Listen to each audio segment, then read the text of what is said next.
السلام عليكم ورحمة الله وبركاته. أصحاب السعادة، ضيوفنا الكرام، بالإصالة عن نفسي وبالإنابة عن مركز ترندز للبحوث والاستشارات، أرحب بكم اليوم جميعا في هذه الفعالية الخاصة التي نكشف فيها النقاب عن تقرير دبلوماسية دولة الإمارات للطاقة. أعددناها بالتعاون مع مركز ستيمسون، المؤسسة البحثية العالمية الرائدة التي تتخذ من واشنطن العاصمة مقرا لها، وتحمل في طياتها الكثير من الأفكار الخلاقة التي تعمل على تغيير عالمنا نحو غد أفضل ومستدام. تنطلق أهمية هذا التقرير من عدة جوانب، فلقد كنا محظوظين بامتلاك دولة الإمارات مخزونات كبيرة من الطاقة الكربونية، وكان تركيز قيادتنا الرشيدة منصبا على استغلال تلك الموارد بحكمة لبناء نهضتنا الشاملة التي أدهشت العالم. كما يسلط هذا التقرير الضوء على مساهمة دولة الإمارات العربية المتحدة ودورها القيادي في الجهود العالمية المبذولة لتبني الطاقة النظيفة والمستدامة تماشيا مع أهداف التنمية المستدامة العالمية، وأنني أؤكد أن ما تم تحقيقه كان ترجمة لتوجيهات قيادتنا الرشيدة التي أولت اهتماما بالغا لاستغلال مواردنا من الطاقة على نحو مستدام وضمان أقل التأثيرات الممكنة على بيئتنا الطبيعية. عملنا في هذا التقرير على إبراز صعود دولة الإمارات إلى مستوى الريادة العالمية في الطاقة المستدامة، حيث تحتل الإمارات طليعة ركب الدول المنطقة في الطاقة المستدامة بفضل كونها من أوائل من دعموا اتفاقية باريس للتغير المناخي وأهداف التنمية المستدامة للأمم المتحدة، فضلا عن مبادرة تمويل برامج البيئة وإعلان دبي الذي خصص 100 مليار درهم إماراتي لاستثمارها في هذا الجانب، والذي يرسم إطار فاعل لترسيخ مكانة الدولة كرائد عالمي في هذا المجال. كما أننا فخورون باحتضاننا للمقر الدائم للوكالة الدولية للطاقة المتجددة إيرينا. هذه الأدوار كانت كلها عبارة عن خطوات أساسية إلى بناء المكانة الريادية التي تتمتع بها دولة الإمارات في التنمية المستدامة على المستوى العالمي. على الصعيد المحلي شهدنا تحول شركة أبو ظبي لطاقة المستقبل مصدر إلى علامة دامغة في الطاقة المتجددة، بحكم كونها أكبر مزود تجاري لتقنيات الطاقة المتجددة. ولا بد من الإشارة إلى الدعم الكبير الذي يقدمه صندوق أبو ظبي للتنمية لمشروعات الطاقة المستدامة في جميع أنحاء العالم. ومن أبرز المشروعات التي نحتضنها في دولة الإمارات مجمع محمد بن راشد آل مكتوم للطاقة الشمسية، ومبادرة شمس الهادفة إلى تركيب الألواح الشمسية بأسطح المباني في دبي، فضلا عن برنامج مسرعات دبي الذي يعمل على تخطي تحديات الاستدامة في الطريق نحو ضمان أمن الطاقة. وإضافة إلى ذلك كله، فإن مزودي خدمات الطاقة العامة في الدولة وتحديدا شركات الكهرباء والمياه يبذلون جهودا حثيثة لترشيد استهلاك الطاقة وجعلها أكثر كفاءة. نحن ولن نكتفي بذلك، فدولة الإمارات ستشهد مستقبلا المزيد من هذه المبادرات والمشروعات والأنشطة المرتبطة بها، إذ ستستضيف دولة الإمارات العام المقبل في 2019 مؤتمر الطاقة العالمي الذي يجمع كل 3 سنوات ممثلين لأكثر من 150 بلد حول العالم لمناقشة الاستراتيجية العالمية الخاصة بالتعاون والتنسيق والابتكار في مجال الطاقة المستدامة وآفاقها المستقبلية. كما أننا نتطلع بحماسة شديدة إلى معرض إكسبو 2020 الذي سيكون منصة لالتقاء طيف واسع من مشروعات الابتكار والبرامج التي تحتضنها دولة الإمارات ضمن هذا الحدث العالمي. سيواصل مركزات ترندز وستيمسون جهودهما البحثية والتحليلية لإبراز الدور القيادي الذي تلعبه دولة الإمارات في مجالات التنمية المستدامة وأمن الطاقة على الصعيدين المحلي والعالمي. وسنتخذ من التوصيات التي قدمناها في تقرير الدبلوماسية للإمارات للطاقة منصة لانطلاقنا، وأود هنا الإشارة إلى بعض توصياتنا التي جاءت في هذا التقرير.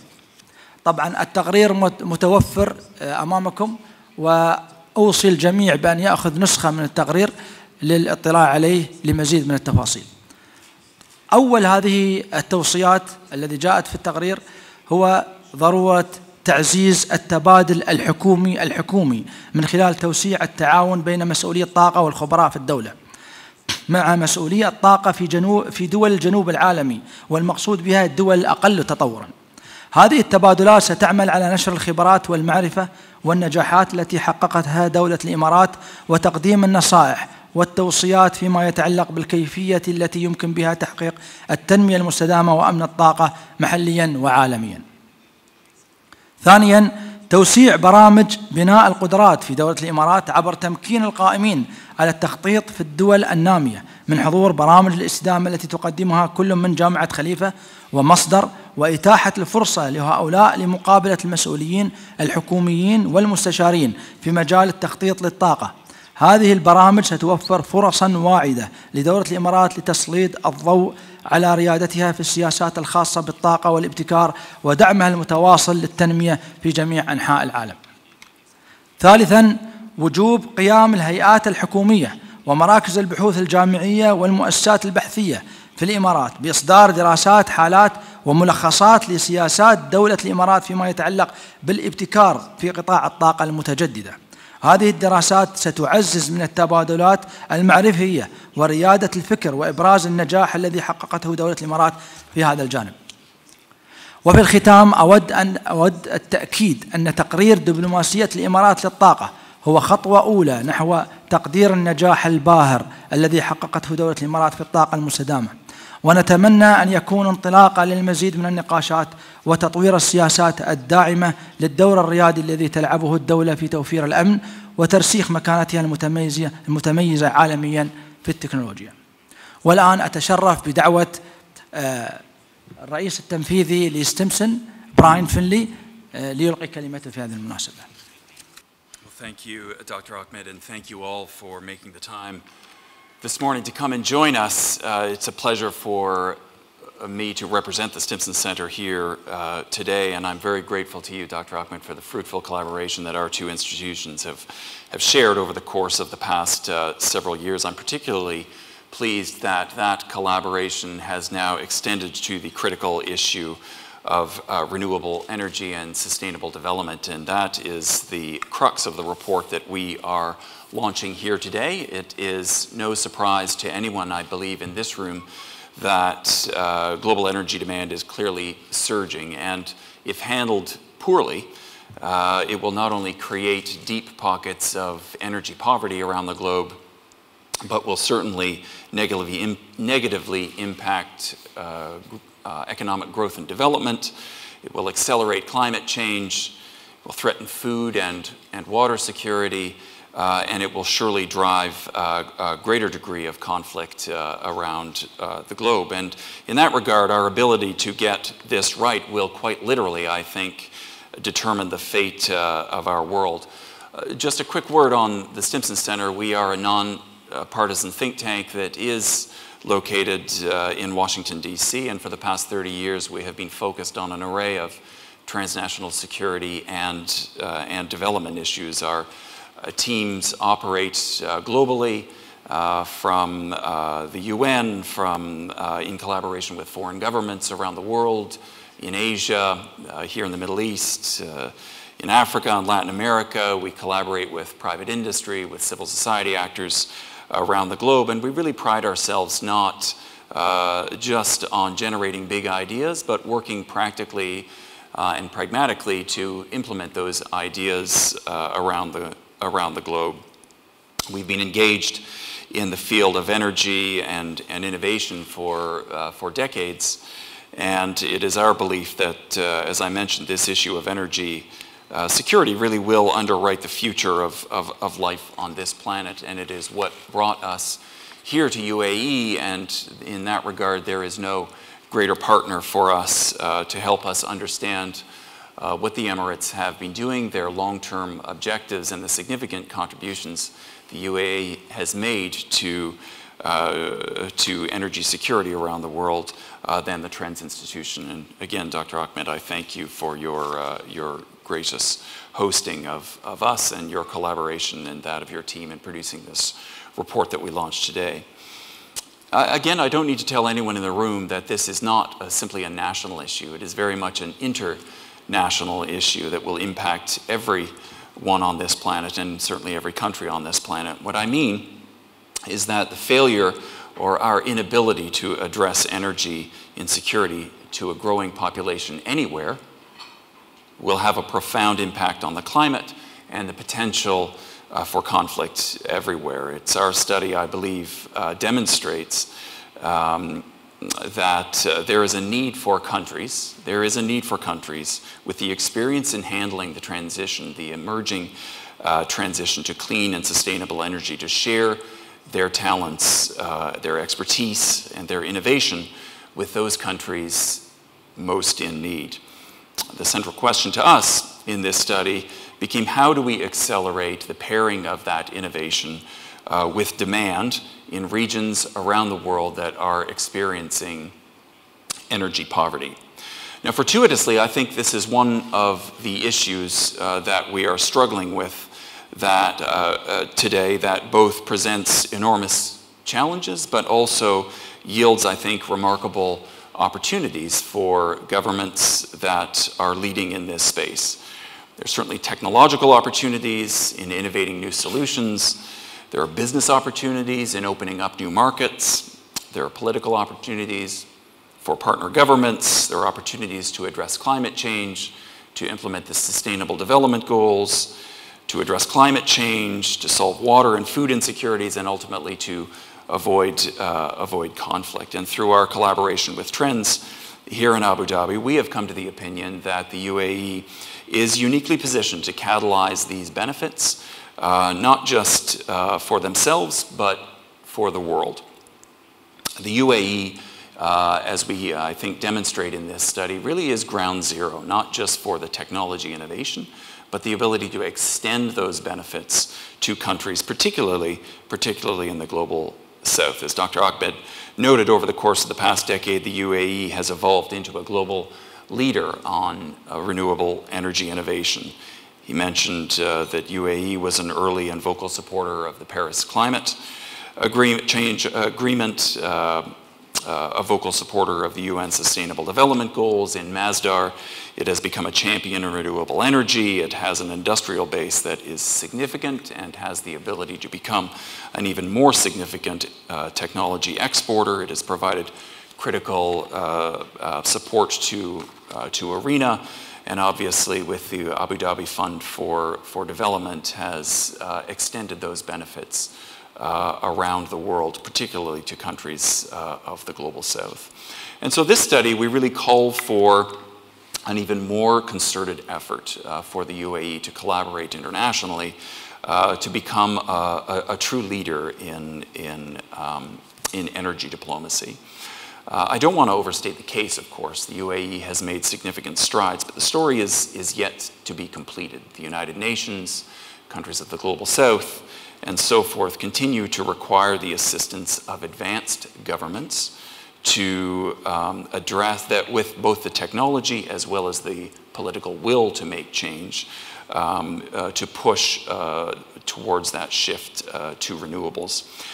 It's our finding in this study that the UAE has a unique opportunity to capitalize on its existing strengths to both build a more resilient infrastructure, to promote South-South cooperation, for capacity building and technology sharing. All of these issues have been highlighted by the UAE in terms of the Sustainable Development Goals, and the UAE has indeed expressed a deep interest and demonstrated a clear leadership in implementing those aspects of the Sustainable Development Goals that capture all of those elements.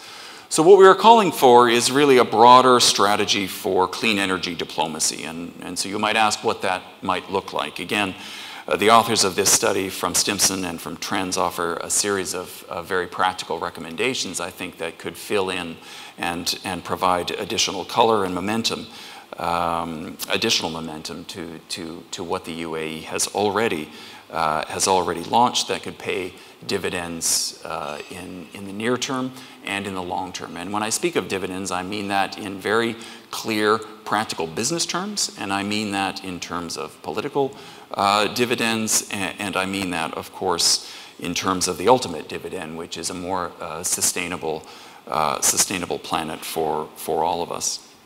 As Dr. Ahmed mentioned, we have made 6 targeted recommendations, and he spoke to them. But let me focus on 2 issues instead that I think underwrite these recommendations and situate rather the UAE uniquely as a power player in this regard that could fundamentally drive this forward.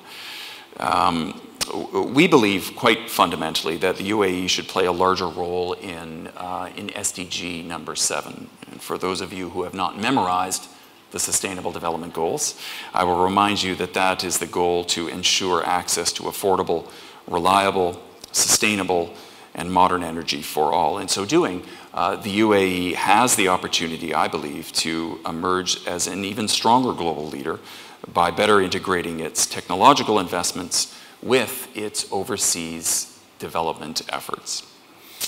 And this is the essence, really, of our findings. I believe that the UAE has much to share in terms of its approach to renewable energy development and ultimately adoption.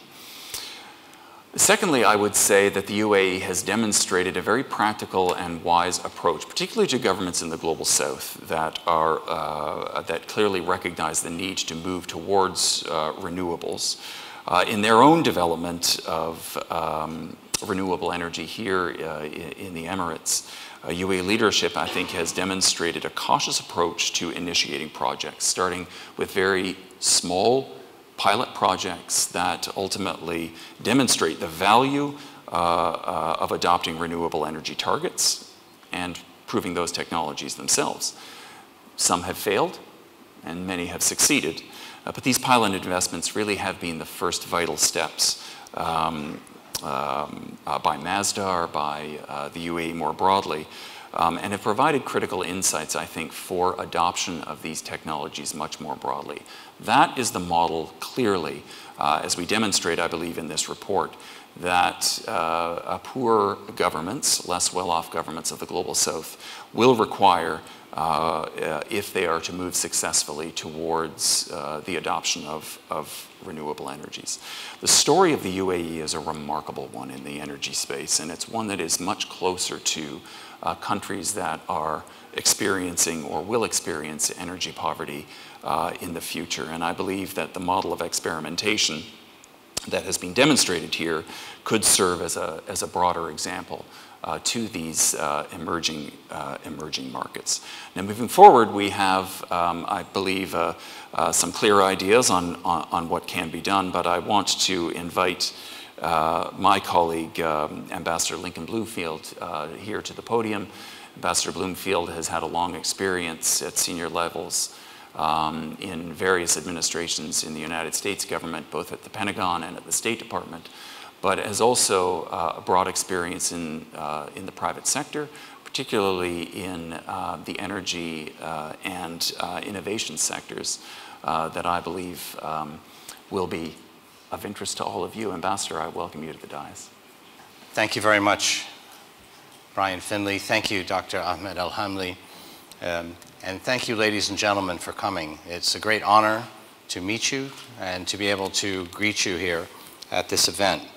I guess, although I cannot take credit for the substance of this report, I feel very proud of it nonetheless, because I have the distinction of being a non-resident senior fellow at Trends Research and Advisory and a member of the advisory board at Trends.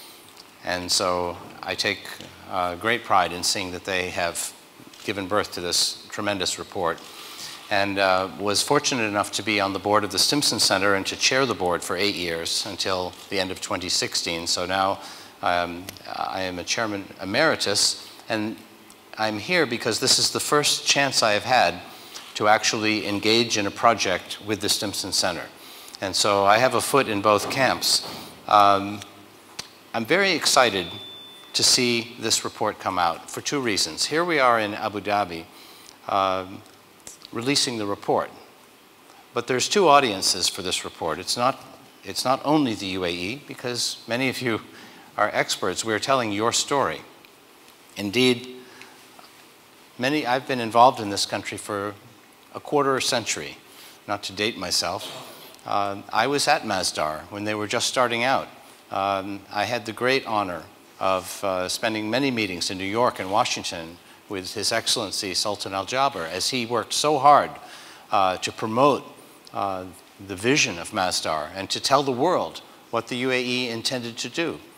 I also cannot take any credit, but was very pleased to be able to advocate and correspond with over 100 governments when they were choosing where to put IRENA. And the argument was there's nothing wrong with European governments, they are excellent. But we've been putting international organizations in North America and Europe for so many years. It's time to take an organization and give it to a country that has a lot of ambition, that can speak to the rest of the world, to the global south, and can be a window on countries that might not be as accessible to Washington or even the capitals of Europe.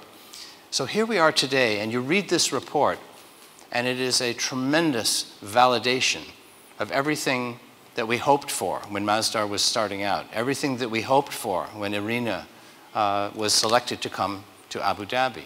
This is a great validation. It tells the story of the UAE's commitment to sustainability very well. So I'm also excited about the release in Washington. And I'm excited to see that Americans will read this report and they will start to understand profoundly just how much the UAE has done as a leader in energy diplomacy. And it is quite impressive. So this is a happy day both for Abu Dhabi, but also for the home turf of the Stimson Center in Washington. This is a new milestone in cooperation also between Trends and Stimson. We have been fortunate to have Dr. Ahmed and his team come to Washington and partner on some very important and innovative events. And I say that sincerely. They brought in analysts that we didn't know about. They brought in voices on extremism, really cutting-edge analysts from Abu Dhabi, from UAE, from parts of the United States that we were not aware of. And they joined the conversation in Washington, and they clearly enriched the conversation on security issues. And we became very much, we could see that Stimson and Trends were natural partners. And here we are now. I'm very happy to see the CEO and president of the Stimson Center sitting in Abu Dhabi. That is a milestone event, and it tells you how far our cooperation has come. So this report, I think, reflects the best of what Trends and Stimson stand for together. And what excites me is not only telling the UAE story, but actually the recommendation that has to do with another region, because Stimson has been doing some path-breaking work on the environmental problems in Southeast Asia, of the random building of dams that are interfering with the Mekong ecosystem, which are essentially destroying livelihoods and biodiversity and threatening the long-term viability of an economy of at least 60 million people. And it was really Stimson and Trends who said, why don't we connect one region to another? Why don't we see all of the lessons and the wisdom that UAE has accumulated as a country that had to start from scratch and figure it out for themselves? What can they teach Southeast Asia? And I think that Trends and Stimson have done something really innovative by transferring knowledge from one to the next. And as you read this report, and you find that not only will tens of millions of people potentially benefit from the lessons learned by the UAE, we also have the notion of investing behind the advice, leading to deepening commercial ties, which will connect these two regions and will lead to greater goodwill and will lead to greater sustainability, livelihood, and ultimately a more peaceful region. So this is really, for me, an excellent example of trans-regional problem solving. And it represents the philosophy and the aspirations of both Trends and Stimson. Now, having done that, we are not stopping with today's announcement and today's release.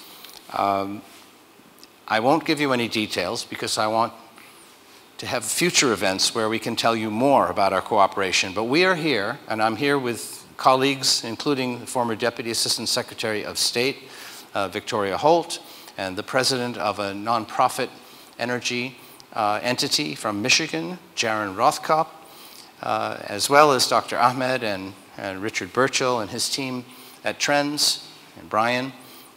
We are here engaged in consultations for the next step in Trends-Stimson cooperation with the UAE.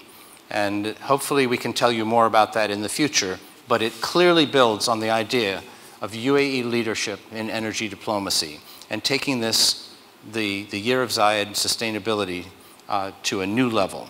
So there's no further announcements. This is enough for today. I commend this report to everyone. I congratulate both institutions for their work. And my colleagues and I are very grateful for your kind attention. We certainly look forward to speaking with all of you. Thank you very much.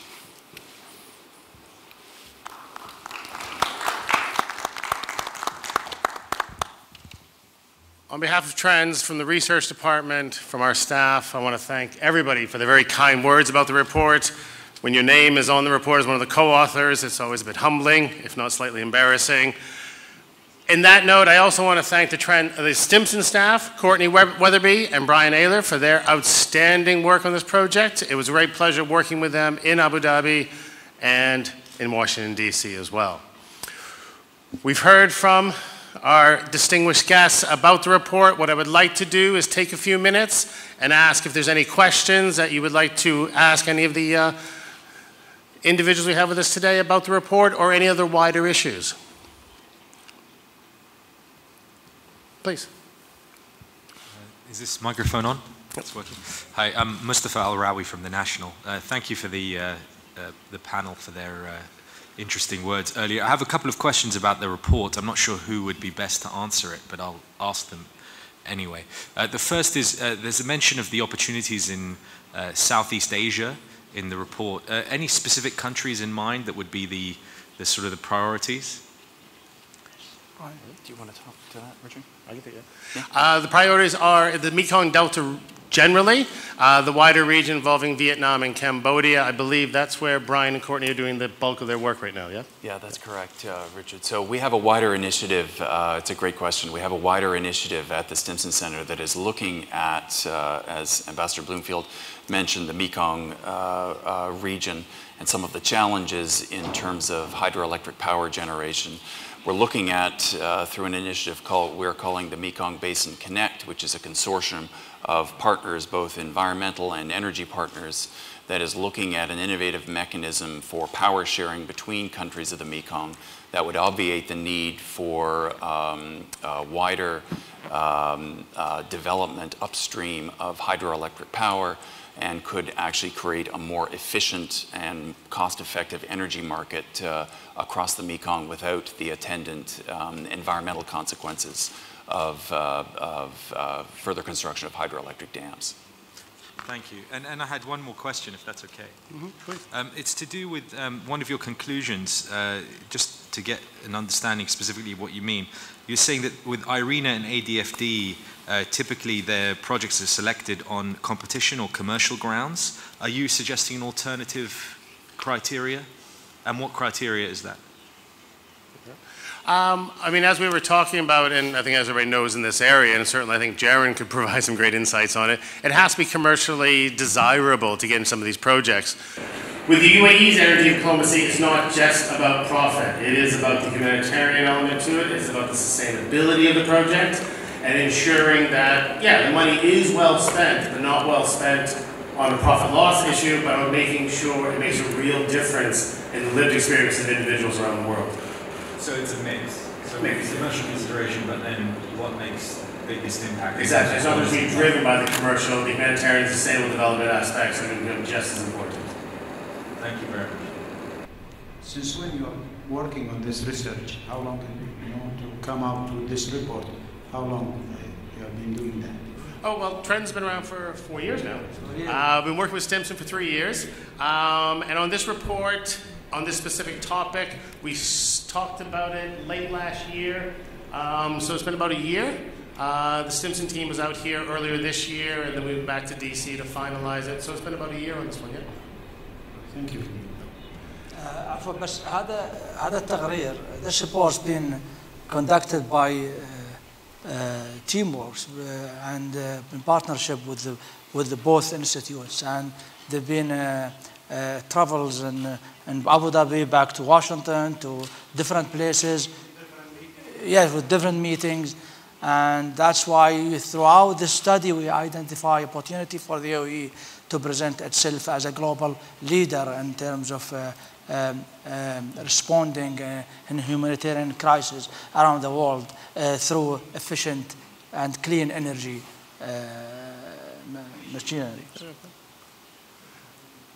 And in that regard, I mean, it was mentioned by all of the speakers that the story has yet to be completed. We are moving forward with this project. After this session here, Dr. Ahmed and Brian will be signing a further cooperation agreement between Trends and Stimson on UAE energy diplomacy, where we will continue to highlight the work being done by the UAE to change the way we approach energy in the wider world as well. And so there'll be a signing ceremony after this event. And also, everybody will be available for lunch. Please join us for lunch afterwards if you want to direct any questions to them. So on behalf of Trends, I wish to thank Brian for being here. It's a great pleasure seeing you in Abu Dhabi instead of DC, as we usually do. Lincoln, we see you out here quite a bit. It's great to have you here as ever. We did not, Lincoln mentioned him, but Victoria Holt in the back and Jaron Rothkopf, it's been a great pleasure having you here as well. These are two very brilliant minds, so if you have more questions on this area, please have a chat with these folks as well. Thank you all for coming today. We are available for any further questions. And right now, I'd invite Ahmed and Brian to join us for a signing ceremony. Thank you very much, everybody.